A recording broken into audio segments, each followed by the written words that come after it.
WhatsApp-da mesajlara limit qoyulacaq. 19 oktyabr tarixli və gündəm xəbərinin efirində bir xəbər diqqətinizə çatdırırıq. Belə ki, WhatsApp messenjeri tanımadığı şəxslərə göndərilən mesajların sayına aylıq limit tətbiq eləyən yeni bir sistemi test eləməyə başlayıb.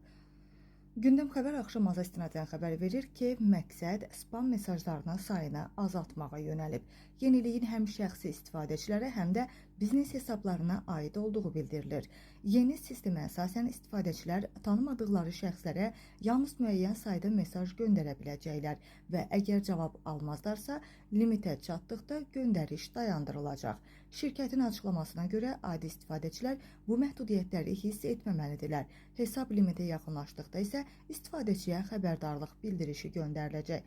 Hazırda qeyd eləyək ki, WhatsApp-da dəqiq limit sayını açıqlamayıb da, lakin müxtəlif məhdudiyyət modelləri isə test olunur. Yeni sistemin isə yaxın həftələrdə bir neçə ölkədə sınaqdan keçiriləcəyi bildirilir.